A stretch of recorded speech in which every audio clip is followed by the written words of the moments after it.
할렐루야. 중고등부 여러분, 학교는 개학을 시작했지만 바이러스가 퍼지고 있죠.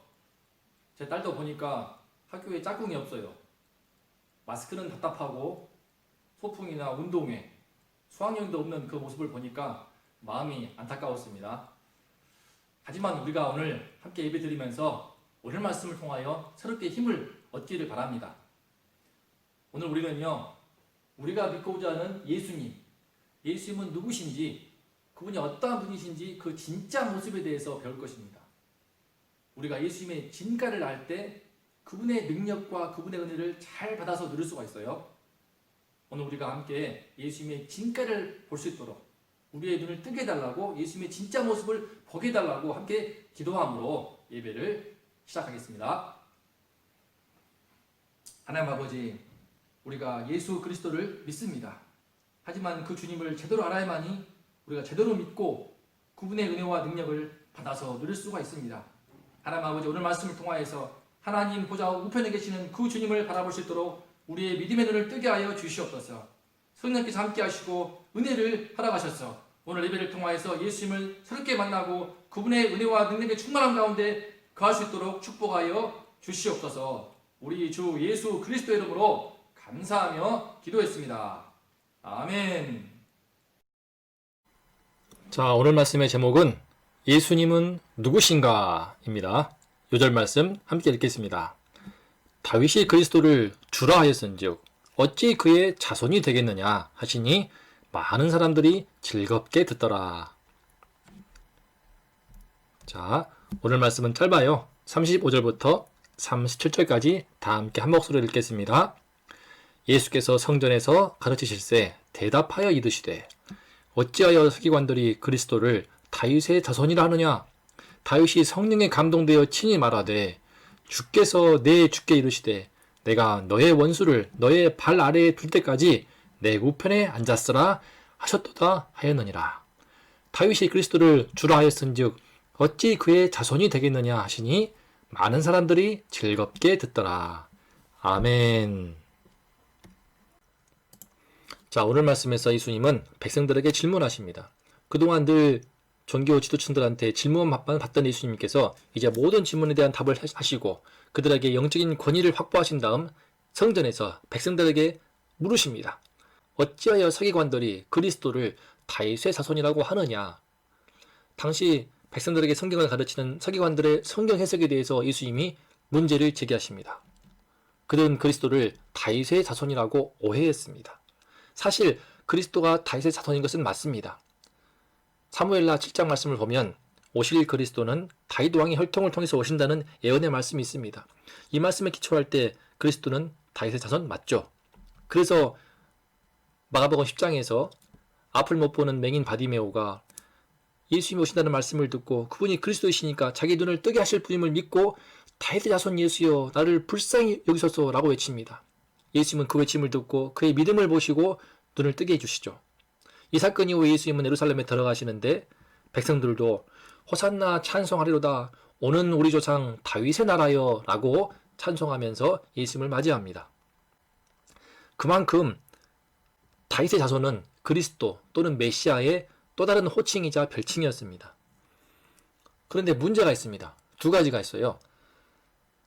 첫 번째, 당시 서기관들이 예수님을 다윗의 자손으로 말할 때 정치적인 영웅처럼 생각하도록 했습니다.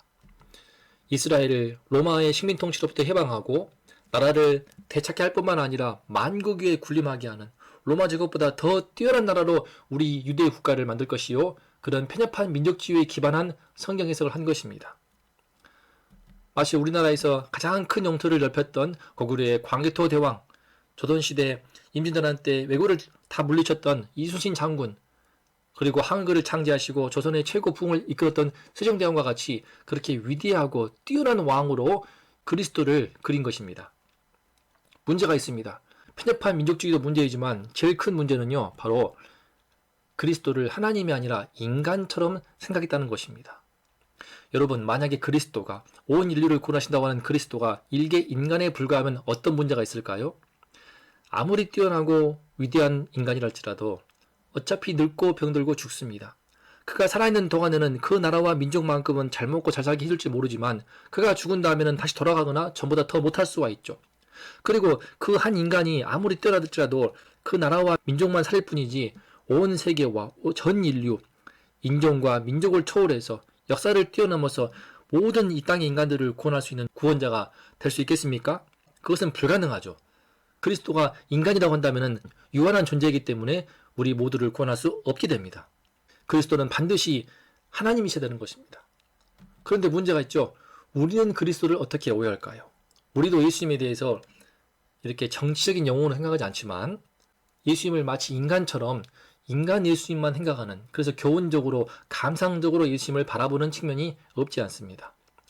예컨대 예수님은 이 땅에 오셔서 2000년 전에 우리를 대신에 십자가에 죽으심으로 사랑과 희생의 모범을 보여주셨다 라고 해서 마치 도덕적으로 모범을 보이신 그 예수님을 따라 우리도 사랑과 희생하는 삶을 살자, 맞는 말이지만 그것은 예수님의 인성에만 갇혀있는 말씀입니다. 또한 예수님의 십자가의 고통을 생각하면서 가슴 아파하고 눈물 흘리는 그 믿음도 귀하지만 그렇게 감상적으로만 볼 수 없습니다. 왜냐하면 예수님은 지금 인간으로서 희생하시기도 했지만 제일 큰 것은 하나님으로서 희생하신 것입니다. 유한한 존재인 인간으로서의 희생, 우리 어머니 아버지가 부모님이 자식들을 위해서 희생하시는 것처럼 사랑과 희생을 쏟아 부으시는 것처럼 그런 차원으로만 봐서는 안 됩니다. 물론 그런 차원으로 봐도 예수님의 희생은 어마어마하시죠. 그러나 인간으로서의 희생을 한다면 부모님의 희생과 같은 맥락일 뿐입니다. 예수님은 하나님이십니다. 하나님으로서 당신을 희생하신 것이죠. 그래서 그 가치는 무한한 가치를 갖고 있는 것이죠. 시간과 공간을 만드신 그 하나님께서, 그 창조주 하나님이 되신 그 예수님께서 시간과 공간을 뚫고 이 땅에 들어오셔서 이 지구상의 모든 인간들을 위해서 살을 찢기시고 피 흘리셨다. 하지만 하나님이신 것을 모른다면, 예수님의 신성을 생각하지 못한다면 다만 인생에 갇혀서 주님을 본받아야 돼, 주님의 모범을 따르자, 주님이 못 박히신 것을 마음 아파하면서 눈물 지는 그 신앙에 그치게 된다면 우리는 능력 있는 그리스도인이 될 수 없습니다. 하나님이신 예수 그리스도의 그 능력과 그 은총을 우리가 받아서 누릴 수가 없게 되고 맙니다. 그러므로 예수님이 하나님이신 것, 그리스도가 하나님이신 것을 아는 것이 그만큼 중요합니다. 자, 그리스도가 어떤 분이십니까? 다윗의 자손이 아니고 다윗의 주입니다. 예수님이 말씀하시죠. 다윗이 그리스도를 주라고, 로드라고, 나의 주님이라고, 나의 주인이라고 고백하고 있는데 어찌 그의 자손, 아들이 되겠느냐. 유대인들은 아들이나 손자나 또 손자의 손자나 전부 다 son으로 표현합니다. 아들로. 그래서 어찌 그의 자손이 되겠느냐. 물론 다윗 혈통을 통하여서 그리스도가 오시지만 그분은, 먼 훗날에 오시는 그분은 나의 후손이지만 나의 후손을 뛰어넘어서 내가 영원히 찬양하고 경배해야 될 주님이시고 하나님이시다. 다윗의 주님이시다 라고 다윗이 고백하고 있죠.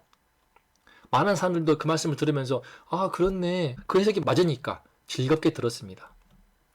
여러분, 그리스도는요 단순히 인간이 아니고 하나님이십니다. 우리가 지금 마가복음 말씀을 1년 반 동안 배우고 있는데 1장부터 지금까지 우리가 배우는 제일 중요한 핵심 키가 바로 예수 그리스도는 인간이시지만 동시에 하나님이시다는 것입니다. 1장 말씀에서 예수님은 나병 환자를 고치십니다. 2장에서는 중풍병자를 고치시죠. 나병과 중풍병은 천형, 하늘의 조주를 받은 병이라고 해서 오직 하나님만 고칠 수 있는 병이라고 보았습니다. 그런데 예수님께서 그 병자를, 나병의 환자의 경우에는 손을 대시면서 내가 원하노니 깨끗함을 받으라, 이 한 말씀으로 깨끗하게 고쳐주었습니다. 중풍병자는 그 내면에 가득한 죄 문제가 있기 때문에 죄를 용서해 주십니다. 죄를 용서하시는 모습을 보고 다들 깜짝 놀라서 신성모독이라고 비난하기도 했죠. 하지만 예수님은 하나님이시기 때문에 죄를 용서할 수 있었고 그것을 증명하시기 위해 중풍병자로 하여금 일어나 걸어가라 말씀하심으로 진짜 그 자리에서 일어나 걸어가게 하신 것이죠. 이 예수님에 대해서 수많은 귀신을 쫓으니까 바리새인들이 귀신의 왕인 바알세불을 힘입어서 쫓아내는 것이다 라고 비난하니까 예수님은 그게 아니다. 나는 사탄보다, 어떤 모든 귀신의 세력인 사탄 마귀보다 내가 강한 자라는 것을 선포하십니다. 그 예수님은 사장에서 바람과 바다를 잔잔하게 하십니다. 광풍 속에 죽어가는 제자들을 살리기 위해서 잠잠하라 고여라, 그 한 말씀에 모든 것이 잔잔해집니다. 그들은 놀라서 이 사람이 누구에게 바람과 바다도 순종하는가 라고 경악을 금치 못했죠. 예수님은 하나님이신 것입니다. 5장에서는 거라사 이방 땅에서 귀신 들린 그 사람을 고치기 위해 2,000마리의 돼지를 희생하시면서까지 그를 구원하십니다. 5장에서는 또 회당장 딸 야이로의 죽은 딸을 살려주십니다. 이미 다 죽은 줄 알고 장례식을 치르고 있는 그 마당에 예수님이 들어가서 딸아 일어나라 그 한 말씀으로 살아나게 하십니다.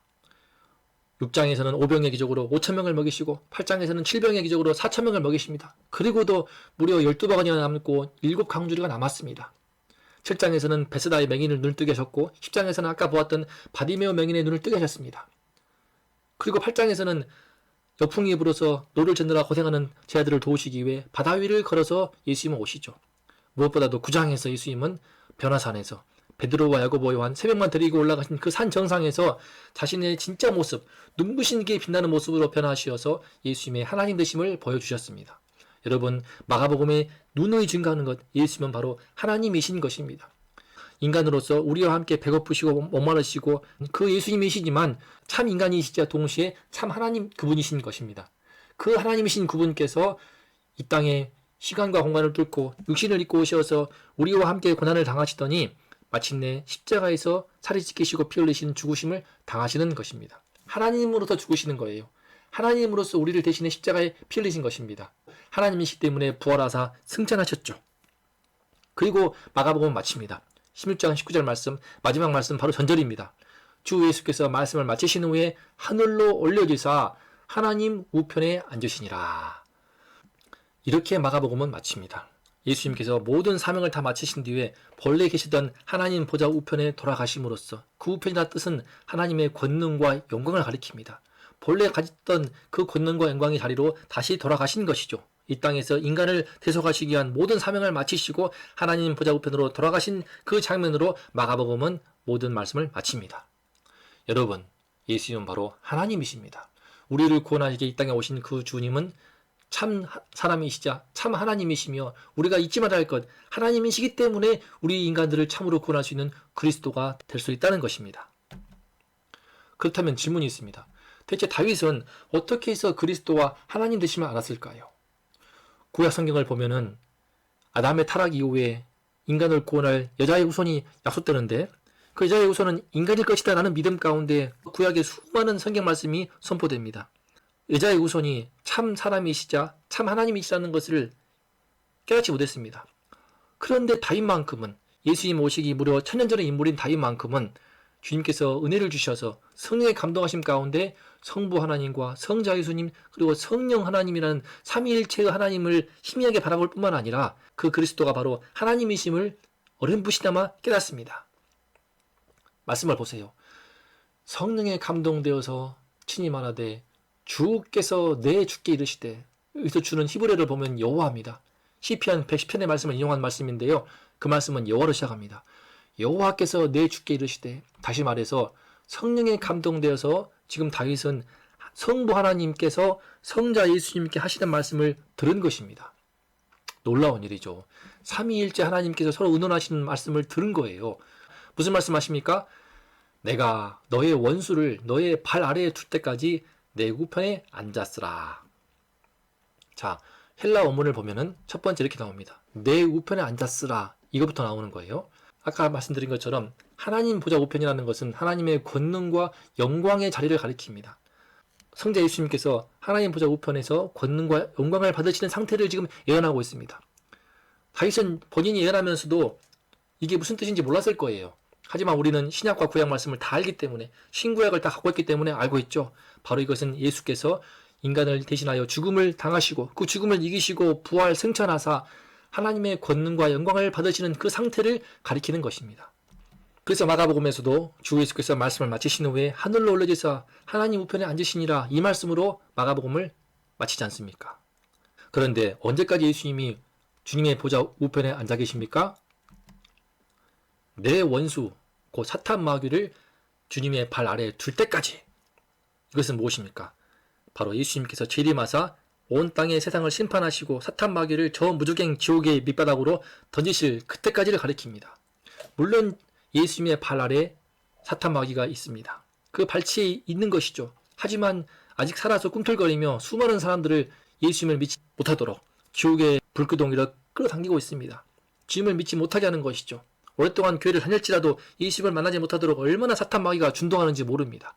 그러나 마침내 주님이 진리를 마치는 그날에는 사탄 마귀가 완전히 멸망을 당하여서 저 지옥의 불구덩이 심판을 받게 될 것입니다. 그리고 예수님께서 영원한 승리를 선포하실 것입니다. 요한계시록은 이렇게 말합니다. 볼지어다 그가 구름을 타고 오시리라. 땅에 있는 모든 족속이 그로 말미암아 애곡하리니 그러하리라. 아멘. 여러분, 역사에는 처음과 끝이 있습니다. 그런데 다윗이 어떻게 다시 오실 그 예수님의 모습을 바라보고 이렇게 예언했을까요? 내 원수를 내 발 아래 둘 때까지 내 우편에 앉았으라. 예수님의 부활과 승천과 재림까지 모든 것을 다 함축한 이 말씀을 지금 다윗이 성령의 감동하신 가운데 전하고 있는 것입니다. 참고로 이 말씀은요, 구약 성경에서 성삼위일체 하나님을 증거하는 아주 중요한 구절로 꼽고 있습니다. 예수님 오시기에 1000년 전의 인물인 다윗이 이와 같이 삼위일체 하나님을 바라볼 뿐만 아니라 주님의 부활과 승천과 하나님의 권능을 가지고 재림하시는 그 모든 역사의 끝까지 예언한다는 것은 이 말씀을 보고도 믿기 힘든 일입니다. 결론입니다. 여러분, 우리는 예수님을 어떻게 고백해야 할까요? 오늘 말씀을 볼 때 우리도 다윗과 같이 성령에 감동되어서 나의 주님으로, 나의 하나님으로 고백할 수 있어야만 하겠습니다. 우리가 예수님을 주님으로, 하나님으로 바로 믿게 될 때 비로소 우리는 나와 함께 하셔서 나의 모든 죄를 용서하시는 주님을 체험할 수 있습니다. 십자가의 피로 나의 모든 죄를 깨끗하게 하시고 눈과 같이 지게 하시는 그 주님을 경험할 수 있습니다. 내 영혼이 깨끗해지면서 영혼의 상쾌함을 맛볼 수 있게 됩니다. 그리고 내 삶을 변화시키는 하나님의 능력, 예수 그리스도의 능력을 경험할 수 있습니다. 나의 성품과 나의 기질을까지도 변화시키시는 주님을 체험할 수 있습니다. 저도 되게 못된 성품이 있습니다. 어려서부터 자라온 환경 속에서 배인 가부장적인 그런 것도 많이 있습니다. 하지만 그리스도 예수님을 나의 주로 고백하고 만날 때 하나님의 능력이 저의 성품도, 저의 기질도, 성격도 변화시키는 것을 체험하고 있습니다. 여전히 지금도 허물이 많고 성질이 급하고 잘 안 바뀌는 내면의 문제가 많이 있지만 그럼에도 불구하고 과거와 비교할 수 없을 만큼 저를 변화시키시는 예수 그리스도의 하나님의 능력을 발견하게 됩니다. 그리고 그 예수님은 하나님 보좌 우편에서 여러분의 삶을 붙드시고 인도하시고 있습니다.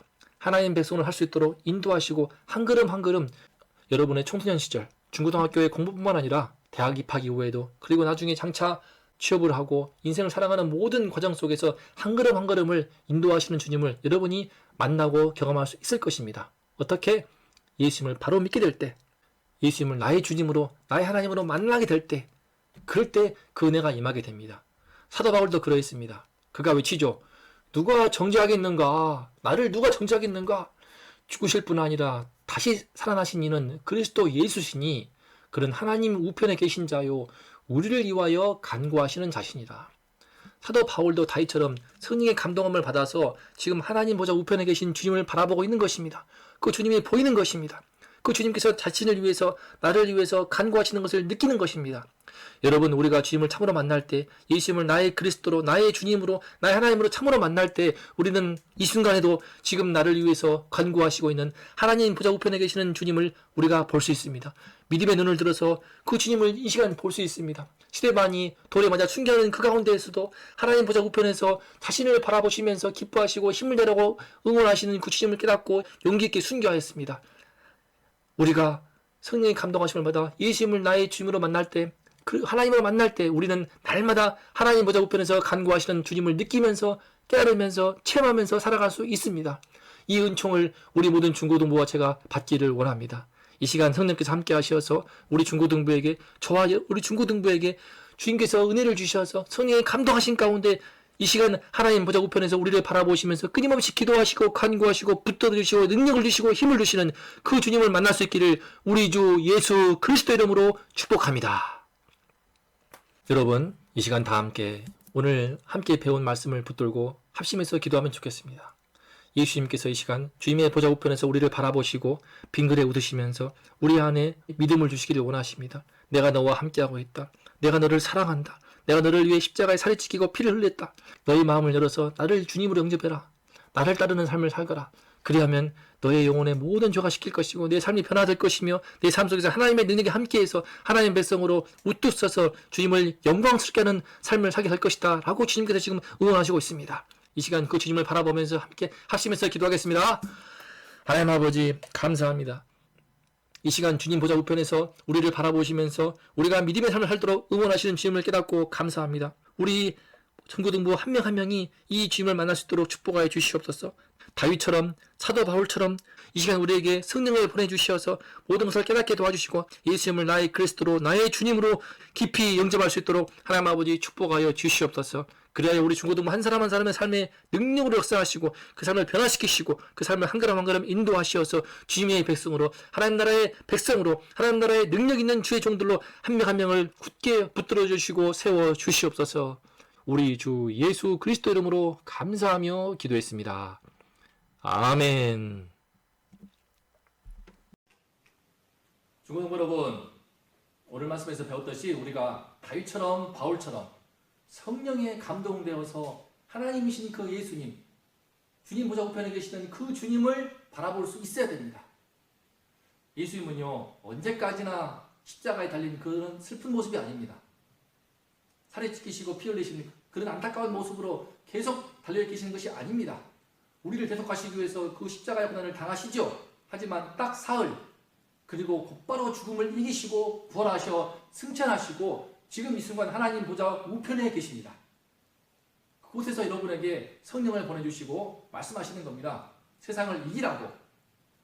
내가 세상을 이기오노라. 끝까지 싸워 이기는 자는 멸류관을 주리라. 여러분, 우리가 오늘 말씀 통하여서 배운 것처럼 성령의 감동하심을 달라고, 내가 눈을 들어서 주님 보좌 우편에 계시는 그 예수님을 볼 수 있는 믿음의 눈을 뜨게 달라고 간절히 소원하며 한 주를 보낼 수 있기를 바랍니다.